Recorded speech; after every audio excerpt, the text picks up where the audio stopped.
Here we are. Good morning and good afternoon and good evening. Thank you, Pete, for showing up week after week. It's so cool. And today we plan to talk about how to tune out distractions. And so we will stick with a format where we're just going to talk about techniques that are easy enough for your own personal self to do this work, as well as for practitioners that are listening to help give. We're always trying to gain more information and, tools in our own tool belt as we work with people. Then we'll go into the guided meditation with Pete.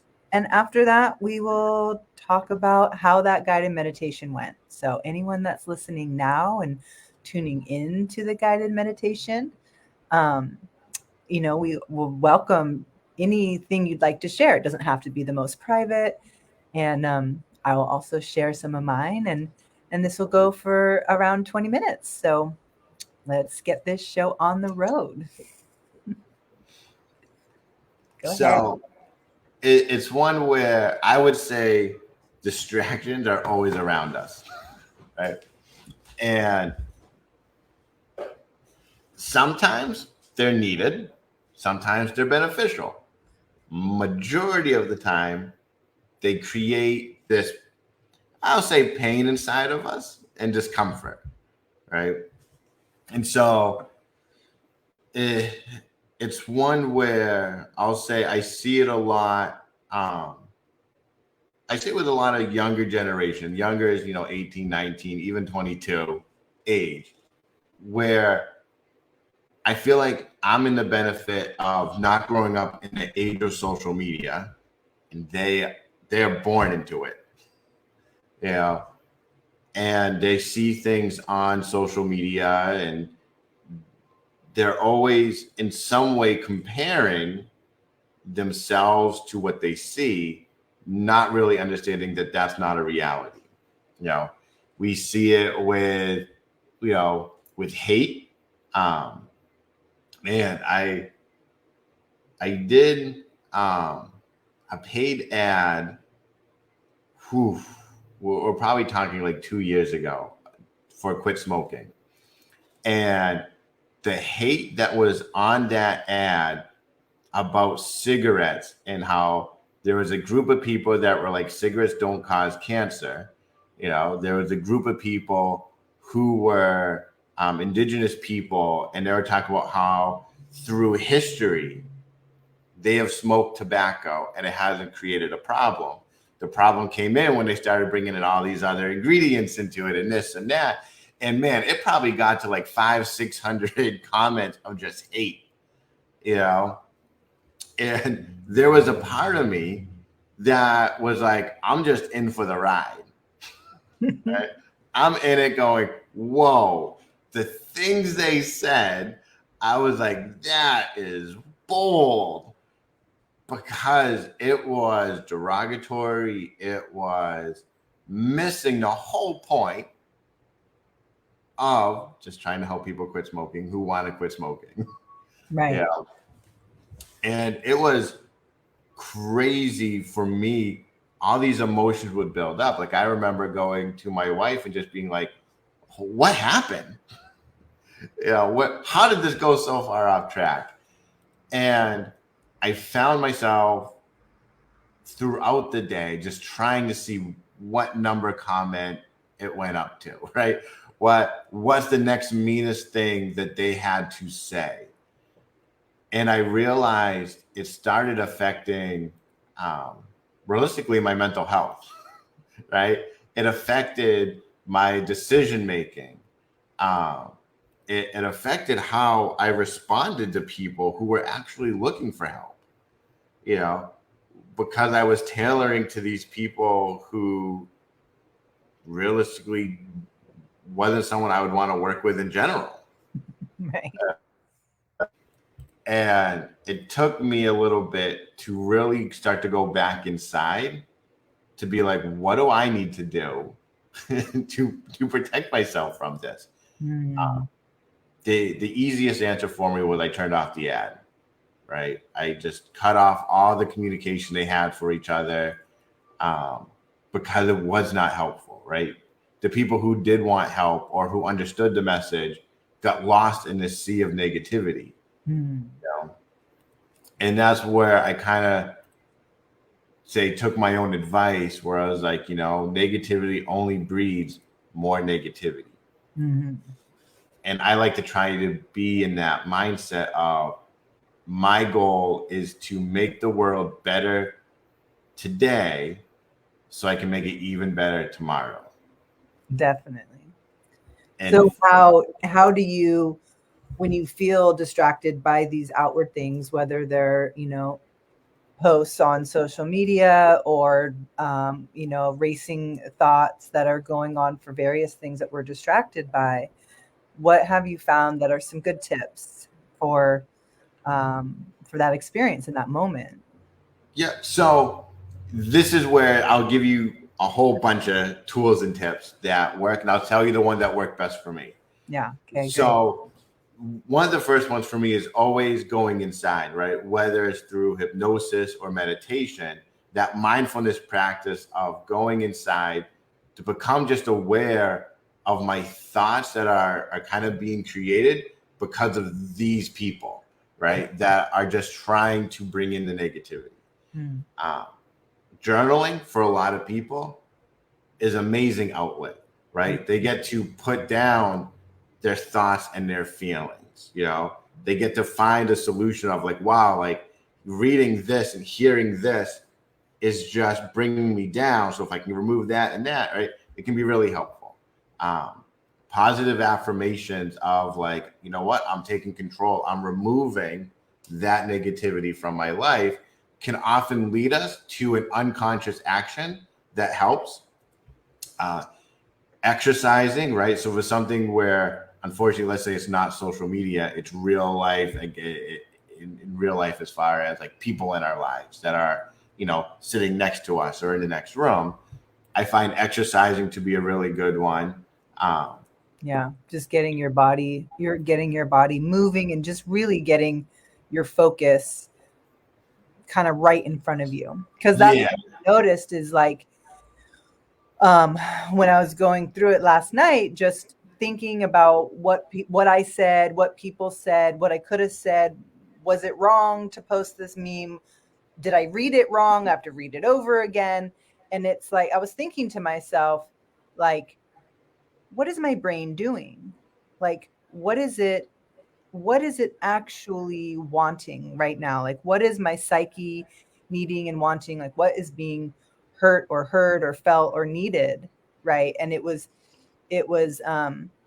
so strongly connected in with this whole conversation and dialogue that it wanted to stay in connection, even though I knew like it's not necessary. You know what I mean? Like, I can speak to people individually or whatever. I can wait, I can take it down. There's all kinds of things. But what was so interesting was that my mind just was on a like a heyday with it. And the one thing I didn't do because it was raining and I was tired was, just like go outside and just do something super focused. So yeah, the journaling makes sense, but it is curious when the mind is just insistent on replaying, recreating conversations with folks that you're not even having it with, rereading, rewriting. Like, I'd love to discuss that aspect more. yeah. And now will bring me to my last one, Yeah. is intentions, Uh-huh. right? We have to remind ourselves of our intentions on why we posted it or why we said it or why we believe it, Yeah, right? but intentions they're pave the way to hell, right? uh, in both directions, right? Definitely. Because it's one where I'll take it from a whole bunch of mentors I've had over the years. They're always going, Pete, like, you're gonna say something and someone will automatically disagree with you. They go, it doesn't matter if it's do aliens exist or not exist. It doesn't matter if it's the world is round or flat. It doesn't matter if you're a Democrat or a Republican. It doesn't matter if you believe the sky is blue and someone be like, no, it has no color. Everything in life is going to have multiple perspectives. And when we get more bold, more brazen, more out there with certain things, you're inviting those critics, those keyboard warriors, those people with that different perspective into your realm. And when you remember your intention, you get to realize the people who match your intention will understand. Well, those who don't match your intention will argue.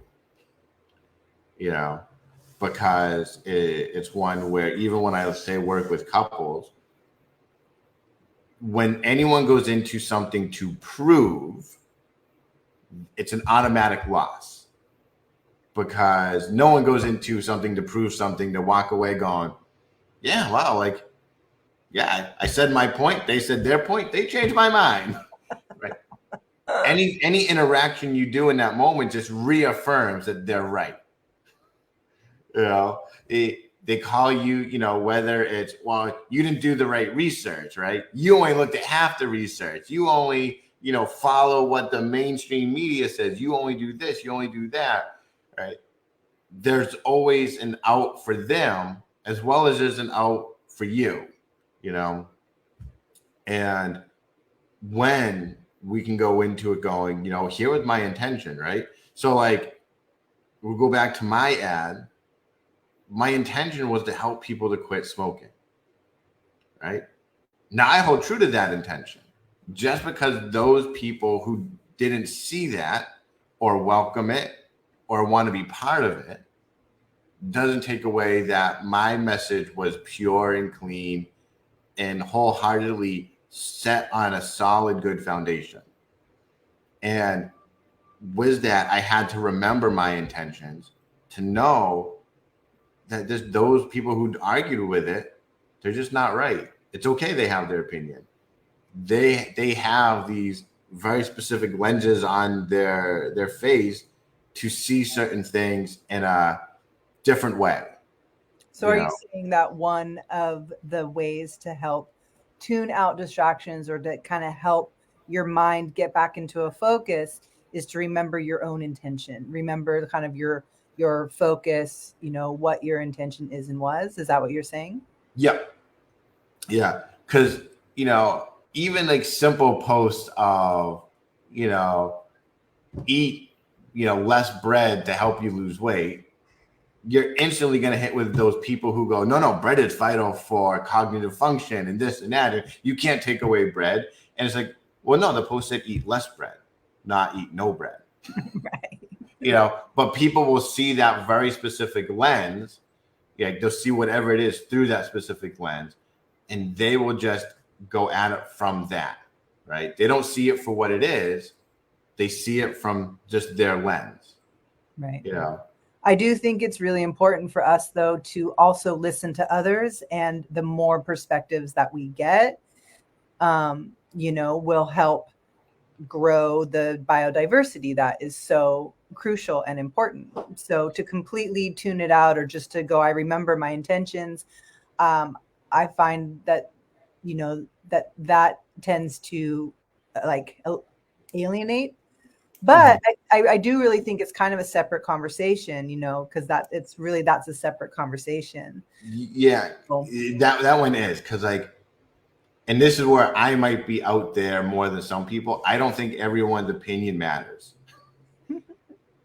Because if, let's say, I wanted to buy a house, I wouldn't go to the homeless person on the corner and value his opinion on how to get a house. Mm-hmm.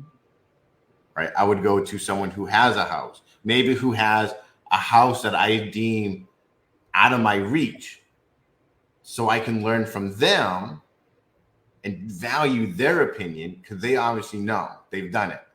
Right? That's a valued opinion, and not just an everybody opinion.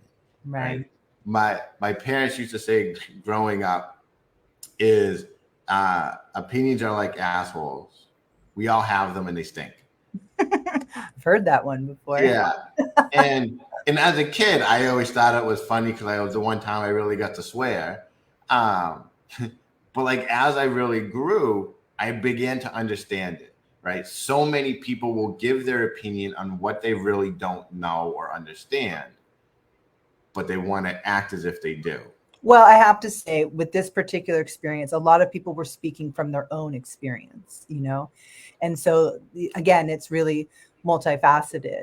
But what I am hearing as far as like for self work and working with others and tuning out distractions, is like to trust yourself, to remember like your own compass and your own intention, where you're trying to go, and as you're going and learning, to listen to the folks that are, kind of where you want to be, or maybe have some experience from what you want. So let's move on to the guided meditation portion, and we can get a little experience of how to maybe calm the mind when the mind tries to just take over thinking and responding and reacting and wanting to answer this question, rewrite this text, have that conversation again, prove someone wrong, prove yourself right. That brain, that aspect of that brain. So, do you have a good guided meditation for us for that? I do. Okay, I great. do. Great. We're all just going to get nice and comfy. Then we're going to hopefully not be operating any machinery, because if you are, do this later, not now. And all we're going to do, take a nice deep breath in. And when you exhale, just close your eyes. And I want you to just start by focusing on your breath. See, it's the simplest, yet the most powerful tool for us to be stable. So you get to breathe through your nose, maybe hold it for a second, and then just fully exhale. And see, as you breathe, as you hold it, as you exhale, see, maybe you get to bring any of those thoughts, those feelings that I would say are maybe jotted down in the journal of your mind. You get to acknowledge them. Acknowledge them without judgment, as if they are just words on a paper. Because as you do this, as you notice those words, you might notice a feeling begin to swell, to grow. And what I want you to do is just to begin to imagine that the top of your head could just open up like a good book. And you get to put on each of your fingers and your toes a water spigot, just like the ones in our backyard where the hoses connect. And I don't want you to imagine just as you're doing this, there's this warm, healing, comforting, intentful, peaceful light. You may notice it has a colors or even a series of colors swirling, moving all around. And just let it begin to enter through the top of your mind. See the top of your head. Let it act as if it's like scrubbing bubbles. Looking for any of those feelings, those thoughts, those words that were jotted down that cause tension, unease, discomfort. To begin to scrub, to clean, to cleanse, to erase them from your focus. So scrubbing bubbles move through every nook and cranny in our mind and our brain, and going down through our face and our cheeks and chins and necks and chest and arms, fully cleansing and cleaning and scrubbing, filling you with that warm, colorful light, bringing you that peace, that comfort, that letting go that is needed. To know that, yeah, some people say some hurtful things, people do good things, and people do not so good things, and people come in and people go out. But through it all, you're reminded of your intentions to bring life and peace and light into the world, to bring in new ways of thinking and seeing and feeling. Because as you do that, as it continues to scrub and clean, you get to notice that any of that darkness, that sludge, those words that have been jotted down, those feelings start pouring out of your fingers and your toes. Till eventually, all that is left is that amazing light flowing purely, cleanly through your fingers and toes. So you watching all those things that were said or we heard or we saw to be washed away, to be cleansed, to be repurposed into a deeper understanding of that person, that moment, that movie, that feeling as a whole. To understand that they're coming from their own place, their own perspective, their own understanding of the world. And we get to fill that with love and compassion. Because love and compassion builds more love and compassion, while hate builds more hate. And we get to deliberately choose what we know, to choose what we see, to choose how we speak, what we speak to ourselves and others. Knowing what we speak has to align with how we love, to how we act, to feel, and who we are as a person. See, for if we see ourselves as a kind and loving person, we need to speak, to act, to feel, in only that loving kindness.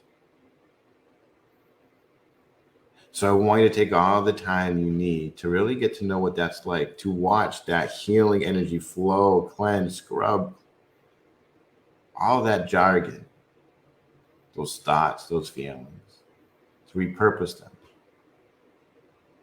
to be understanding, kind, peaceful, loving.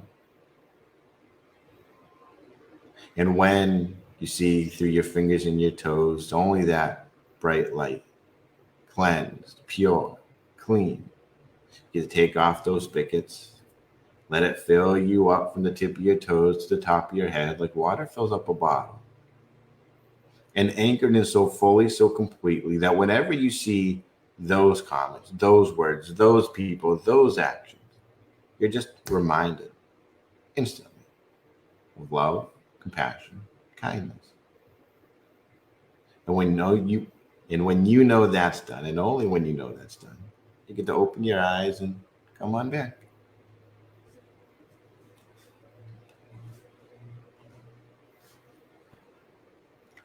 All right. Thank you.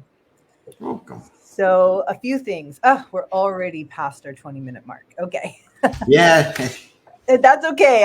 The guided meditation, I know never want that to be rushed. And for those that are listening, my intention is to get these guided meditations in shorter clips or sectioned out of this so that they can be played for later. That you can just have this and then maybe like some silence or music to be able to have a bit more time.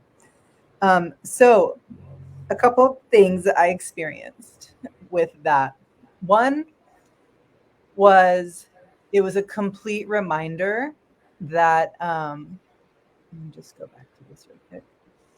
It was a complete reminder that we store it in our body.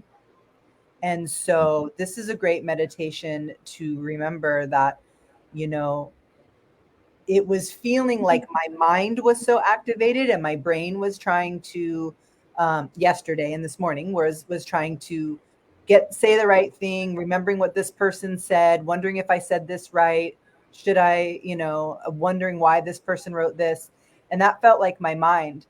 Then through the meditation I realized that actually, so much of it was just like stored in my body.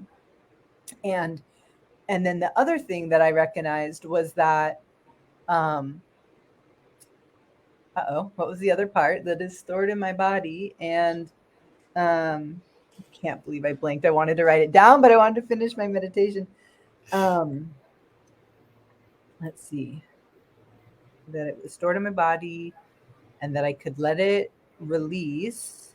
And I can't believe I have forgotten the other part. So I'll remember it. But that, we can have, this was the other part. The other part is that in that moment, I didn't feel like meditating, and there is so many practitioners that I've listened to where it's like in the times that you really don't want to do it are often the times that you need it the most. And I know, of course, that in those times, I could just, sit down and just try to breathe and relax it out. I didn't do that. I was completely activated. Um, and so it just makes me think, well, I would say one possibility, if you're dealing with like a really distracted mind, or, still having arguments with your parent of 20 years ago, or the spousal fight you had, or all the distractions you have from the outside world, so you can't be like intimate with your partner, like whatever those things are, you don't necessarily have to do a guided meditation or even sit in a relaxed state. I wonder if you could just, in a moving state, or just in your peace, notice it and then just uh chaperone it outside of your body. And that's kind of what I got from today, is like you could just feel the distraction and the energy and just give it a way to escape outside of your body. Yep. And if it keeps trying to come back, or if it stays in your body, you can use all kinds of imagination or all kinds of trips, give it to God. If you believe, have that belief and that strong conviction, give it to the earth, put it in a imaginary box, put it in a real box, put it Yep. in the journal, right? Yep.